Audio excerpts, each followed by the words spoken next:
नागपुर में आयोजित नागभूषण पुरस्कार 2025 वितरण समारोह में केंद्रीय मंत्री नितिन गडकरी ने मुख्य अतिथि के रूप में शिरकत की। अपने संबोधन में नितिन गडकरी ने कहा कि दोनों भूमिपुत्रों द्वारा किए गए कार्य में हमें गर्व महसूस होता है। उन्होंने कहा कि आज दुनिया की परिस्थिति सभी के सामने है और अब आतंक का मूल्य केवल पैसों से नहीं बल्कि रक्षा क्षेत्र की क्षमता से तय होगा। गडकरी ने कहा कि दुनिया में यह महत्वपूर्ण है कि किसी देश की नेतृत्व क्षमता और ताकत कितनी मजबूत है। उन्होंने ड्रोन और मिसाइल तकनीकी को आज के समय में सामर्थ्य का प्रमुख बताकर बात कही।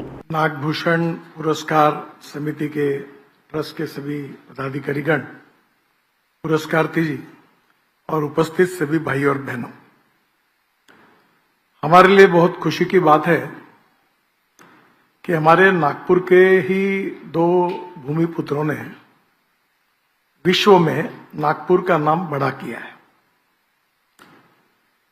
मैं दक्ष खंते जी के बारे में भी जो अवार्ड उनको मिला है वो विशेष रूप से एडवेंचर स्पोर्ट्स में इंटरनेशनल और नेशनल लेवल पर जिस प्रकार से उन्होंने ये कार्य करके दिखाया, उसके लिए हम सब लोग, उन सब के मन में उनके प्रति अभिमान है।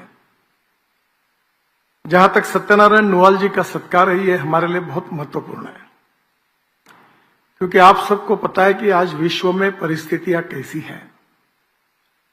आने वाला भविष्य यह तय करेगा कि कौन से देश के पास कितनी संपत्ति है। इसके आधार पर कोई विश्व में उसकी ताकत तय होने वाली नहीं है। तो ताकत उसकी तय होने वाली है कि विश्व में सबसे ज्यादा डिफेंस की ताकत किसके पास है, उसकी ही चलने वाली है।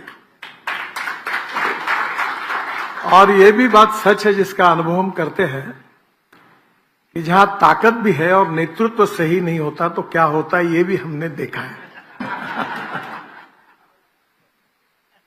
हमारे लिए यह गौरव का विषय है कि हमारी इतिहास, संस्कृति और विरासत इस बात का हर समय हमारे सामने आदर्श रखती है कि हम अधिकारवादी भी नहीं है और विस्तारवादी भी नहीं है। हम किसी देश के जमीन को भारत में उसके ऊपर कब्जा करना नहीं चाहते। पर स्वाभाविक रूप से मेरे बचपन में एक मराठी साहित्य की बहुत अच्छी किताब, जो मेरी बहुत ही पसंदीदा किताब है, मृत्युंजय, उसमें शिवाजी सावंत जी का एक वाक्य बहुत सुंदर था। और वो वाक्य ये था कि सामर्थ्यवान और शक्तिशाली व्यक्ति ही समाज में शांति और अहिंसा प्रस्थापित कर सकता है। दुर्बल व्यक्ति ने कितना भी सत्य और अहिंसा पर भाषण किया तो दुनिया सुनती नहीं है। और मुझे लगता है उसका रेफरेंस महाभारत के साथ था। और भगवत गीता में भगवान श्री कृष्ण ने भी ये कहा है कि परित्राणाय साधूनाम विनाश दुष्कृताम धर्म संस्थापनार्थाय संभवामि युगे युगे। इस समाज में सज्जनों की रक्षा करनी है और दुर्जनों की नाश करना है। तो सज्जन शक्ति जो है वो शक्तिशाली विश्व में बनेगी तो सही अर्थ में सज्जनों का रक्षण होगा और आगे का विश्व इसी के ऊपर चलने वाला है।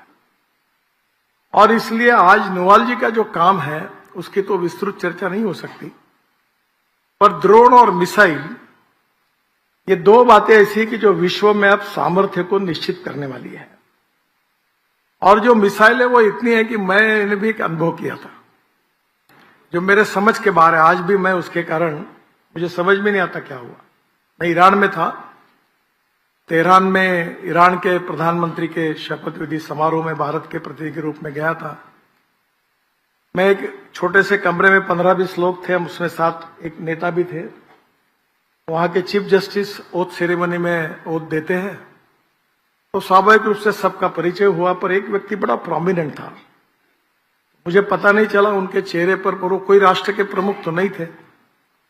बाद में मुझे पता चला कि हमास करके एक संस्था है, उसके वो प्रमुख थे। और बाद में कार्यक्रम जब समाप्त हुआ और मैं होटल पर आ गया, खाना वगैरह खाया, तो सुबह 3 बजे एम्बेसडर आकर दरवाजा बेल बजाने लगे। तो मैं अचंभा में पड़ गया कि क्या हुआ। तो उन्होंने आकर मुझे कहा कि सर अपने को निकलना पड़ता है। मैंने बोला अपना प्लेन तो 12 बजे है। बोले नहीं, हमको तुरंत जाना है। बोला क्या हुआ। तो बोले कल बहुत गुप्त जगह पर हमास के नेता को रखा था यहाँ एक बंगले में, जो किसी को पता नहीं था, वहां उसकी हत्या हुई, वो घर उद्ध्वस्त हुआ। तो मुझे भी समझ में नहीं आया कि हो कैसे सकता है, जो किसी को पता नहीं देश में, वो रूम में वो कैसी हत्या हुई, वो मिसाइल वहां घुस गई। तो आज हम समझ सकते हैं कि आज विश्व में टेक्नोलॉजी का महत्व कितना है, और इसलिए हमें टेक्नोलॉजी इसलिए अपनानी है कि हम कोई देश की जमीन अधिकृत नहीं करना चाहते, पर हम अपनी भी रक्षा करना चाहते और विश्व में सज्जन शक्ति भी रक्षा करना चाहते, तो हमें ताकतवर रहना चाहिए।